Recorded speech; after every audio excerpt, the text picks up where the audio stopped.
How many of you have been the opposite? You read something, you get to the end of the page, and then you forgot what you just read. And you go back and you reread it, and you still don't know what you just read. And that's a big problem, right? Because you're wasting your most valuable asset, which is your time. And the reason why all the speakers here give 100% is because we know your time is valuable. Like, I want to make this session so valuable. Reading is to your mind like exercise is to your body. You want to build a physical muscle, you give it what? You work it out, you give it exercise, you give it stimulus, novelty, and then you feed that muscle with nutrition. Same thing with your mental muscles. And so what I want to introduce to you is ways of getting into these states and then strategies that help you to specifically build these mental muscles. So you have more mental strength. Just like physically, you want to be stronger, you want to be faster, you want to be more agile. You could be that mentally also. Stronger, more agile, more focused also. 3 questions I obsess about to get the most out of my reading or listening to a podcast or anything else. I ask myself, how can I use this? Why must I use this? Now, it's so basic, but I like to make the things that are going to give you the highest return, I want to make them as simple as possible so you do it. How can I use this? And this is your creativity. You're listening to me as I speak. Ask, how can I use this? Because you have a dominant question you ask all the time. And it's been imprinted on you since you were a child. And so for me, growing up as the boy with a broken brain, I would be very introverted, very shy, and my superpower back then was being invisible, right? Because I didn't want to be seen or heard because I didn't feel like I was enough. And that's just what my reality was. But my imagination would kick in all the time because I would watch people and observe them and ask, why is that person so smart? Why do I have to work 3 times harder to do worse than this person? Right? And the question I would ask all the time was, how can I make this better? Because I was obsessed. And the key to reading comprehension is asking more questions. If you read a page in a book, get to the end and not get anything out of it, it's because you're not asking questions, because questions are the answer. Questions are the answer because ask and you shall receive.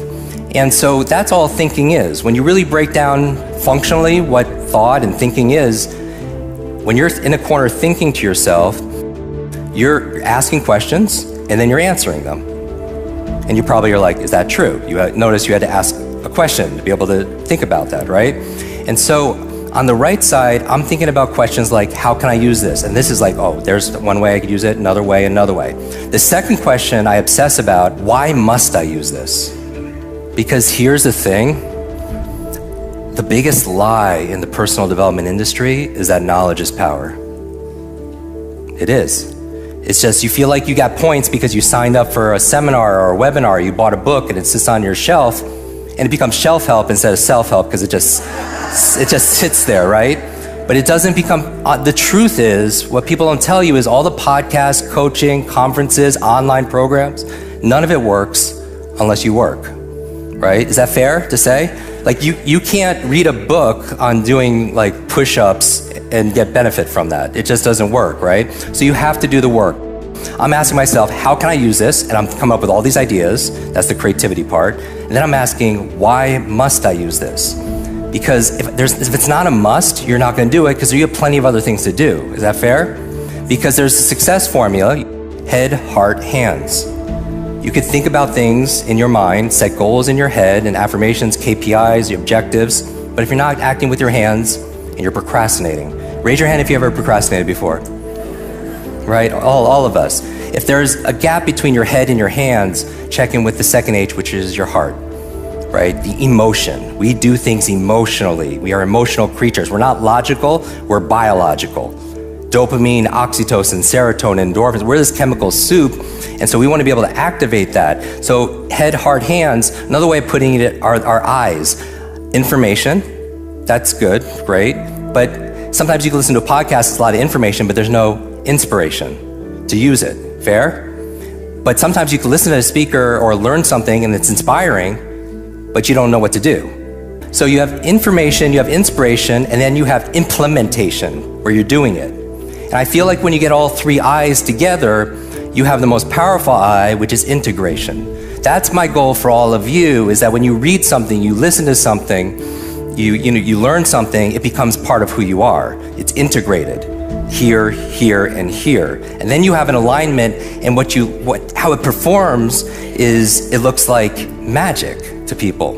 When somebody is aligned and they're in their element, it looks like it's effortless. These flow states, it's powerful. It's 3 parts to it that I focus on. How many of you have ever been in a zone where, and that's how it is when I'm reading. It's just, there's a piece to it. It's like somebody who's fit and has strategies. If they have to climb a mountain, it looks like it's effortless because they've just done the work and they have strategy and they have tools to be able to do so. And somebody who maybe doesn't have those resources, it's more effort. Is that fair? So actually learning how to do these things, it's easier. Like when I read a book, I still read a book a day. It's just part of my practice. It's part of my mental hygiene. And I feel like it's the number 1 exercise because reading is to your mind like exercise is to your body. And some of you are already doing this, so I'm preaching to you, so I'm gonna show you how to do it better. But those of you who aren't on the other spectrum reading at all, the average person reads like 2 books a year.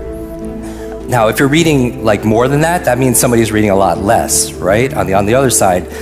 But it's the best exercise for your brain. People ask me all the time, how do I keep my brain young and how do I keep it energetic? And as I grow older, reading.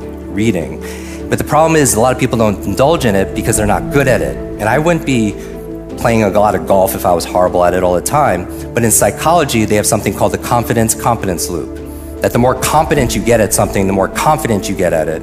And then the confidence will make you do it more, and you get more confidence, and then it cycles through in positive momentum, right? And you have examples of that in your own life. So what I'm asking about here, the second part, is the inspiration is why must I use this? Like, who's counting on me to win today? You know what I mean? First, because some of you, and I bring this up because some of you really will do more for other people than you will for yourself.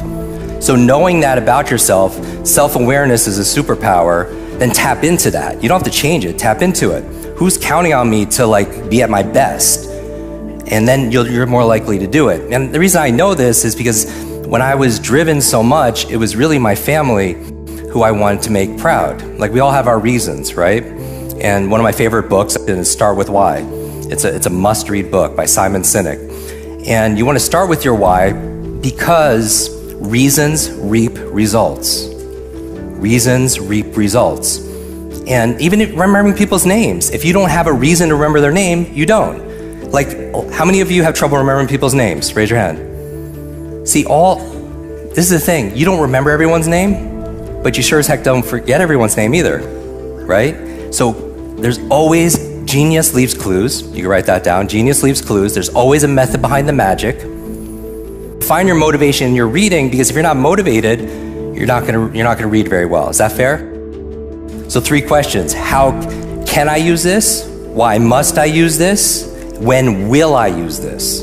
3 powerful questions that lead to something which I think the number 1 productivity performance tool there is your calendar. Because a lot of you say you want to work out, or you want to meditate, or you want to do this self-care, and you know self-love and self-care is not selfish, and you know all this stuff, but how does your daily calendar reflect that? Do you know what I mean? Because I can look at anyone's calendar and see where they are in life because of what they prioritize. First things first.